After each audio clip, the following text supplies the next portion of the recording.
Hi, I'm back. I'm here with Allison Clark in her garden, and I just wanted to show you a couple things here. One is she has some squash growing. I thought that was the funnest ever. An eggplant from last year that reseeded itself. And this over here is rosemary, this whole entire thing. And Allison, you just started out with a little plant here and then it got bigger? Little tiny plant, 6 inches. Show me that again. Little tiny plant, like that size, and it became this? There's probably 5 little tiny plants that started out. But so that looks like hedges. That looks like a big, huge bush. It is absolutely a hedge. And it just did that itself? Absolutely. So what do you... I mean, we do prune it, and we cook with this all the time. And it's actually nice to come up the driveway, get out of the car, brush against it, and get the smell every time we come home. This is one of your faves. One of my favorite things, absolutely. And it seems like they become a friend. Oh, absolutely. Whenever I smell rosemary, it equates to coming home to me. And this orange tree, where are you thinking about putting it? Out front, maybe? Yeah, I have a space out front that I'll be planting it. Okay. And this one I have a space in the backyard. Okay, and it has baby oranges on it. That's so beautiful. And I just wanted to show you guys back home. This lamb's ear, she has it growing and it's a decoration, but it's actually really good for the skin. So I've been putting it on my skin, and my skin really likes it. It's super soft. Not really sure what else to do with it besides that, but it's just really great. Okay, so what about this walnut tree you showed me here? This is a pecan tree. Pecan tree. It was planted around the time the house was built in 1904. Okay. And it is quite a big tree. Okay. Now the big family joke is, in the 15 years that we've lived here, we've only managed to gather enough nuts to bake a pie. But we have squirrels that go up and down it all day, and in LA there's huge flocks of feral parrots, and so it's not uncommon when the tree has nuts on it that we'll have 100 to 200 bright green parrots in this tree eating the pecan nuts, and it is just a spectacular sight. Wow. Noisy, but spectacular. Are they different color birds? All bright green with red markings on their heads. And this apple tree here, where's this gonna go? This is just a miniature apple tree. They have been living in these buckets for about 2.5 years. Okay. And these are apples that don't need any type of real chilling requirement, because most fruit trees don't do well in Southern California because it doesn't get cold enough. Okay. So these are ones that specifically only need about 100 to 200 hours of 40-degree weather to set fruit. And as you can see, it looks like I will have a minimal crop, but it's fun and it brings great energy to the yard. Absolutely. And I grow different things in containers. This is a tub of beets that are ready to pick. Now where's the beets? They're underground. Oh, they're in the ground. They are in the ground.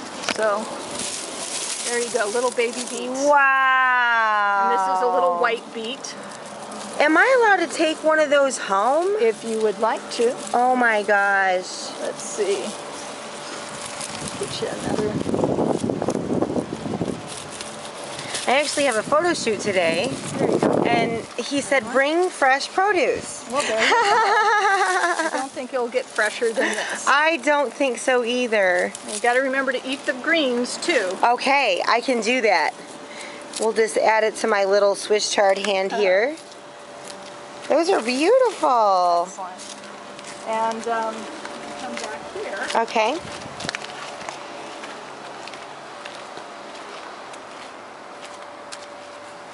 This is my main garden, and just like the front. Oh, this is so beautiful. I'm in the process of switching over from the cool weather crops, so I have some cabbages and kohlrabi left over, and I'm putting in the basil, the different types of tomatoes. These are miniature tomatoes for drying, They won't get very big. They'll only get about that big. Okay. And then I have currant. Drying for sun-dried tomatoes? Sun-dried tomatoes. So you make homemade sun-dried tomatoes at this house? Absolutely. Wow. Absolutely.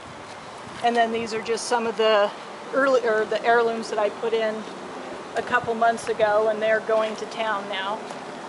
Wow, and they have beautiful, beautiful fence. Do they sell these fences here in California? Like, This how is did you... just concrete reinforcement wire that I've bent into that shape to act as the trellis Oh my. for the tomato. And you've given them permission to grow tall and strong and healthy. Absolutely. Wow. This is a mulberry tree. Oh my goodness, so you get berries here? Yep. The tree's just leafing out, so probably in a couple of months I'll have mulberries. You'll see them forming right up there. Those will be dark, dark purple here in about 2 months. It. Okay, it's like right there where the flowers are, right? Yep. Wow. Yep. And then I have artichokes throughout the garden. Artichokes. You know, in Michigan where I live, we don't have so many options of beautiful produce like this. I have some columnar apple trees in the main vegetable bed. Wow. And I'm letting this lettuce go to seed so I can collect it to replant it. Oh, that's a great idea. Now, is this cabbage? That is cabbage. Wonderful. So that'll be picked. I'll eat that probably in the next couple of weeks. I have 2 or 3 left over. Wonderful. And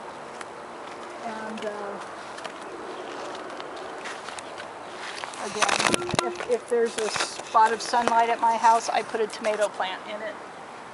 Okay. And I have different, different herbs. I have tarragon, different types of thyme. This is borage.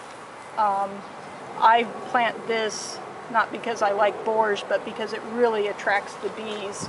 Okay. And what do the bees do in this garden? They pollinate everything. That's how the tomatoes will, set their fruit, and can't garden without bees. Okay. So you want the bees to come here and just hang out. I will give up precious garden space to attract bees. Wonderful. And, so I have nasturtiums and the borage planted throughout the garden to basically invite the bees. Okay. And those plants back there are called collard trees. Collard trees. They are collard greens. Yep. But they're trees. But they are trees. Can we take a closer look at that? Because, I'm from the South, and we love our collard greens. Yep. This is a tree. This will get about 6 to 12 feet tall. Wow. And it is a perennial, so this does not die. This stays, and then if you notice, it gives shoots off the sides. Walk back here.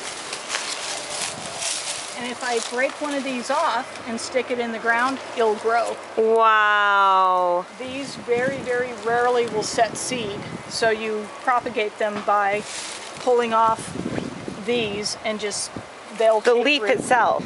The little stalk right Oh, there. okay, that whole stalk. That whole stalk. You just put it in the ground, Yep. water it. And it will grow and turn into one of these. Wow. And obviously I've eaten a lot of charred leaves because wherever I've picked a leaf, I get a new little I don't know what to call that, new little stalk forming. Okay, wonderful. And this is a cardoon. What's a cardoon? It's a relative of an artichoke, but you don't eat the thistle like you do on an artichoke. You eat the leaves. Wow. So it makes for a fancy salad. I've never put it in a salad. You just lightly steam the leaves, put oil, vinegar, garlic, and you eat the stalks, and they taste like artichoke hearts.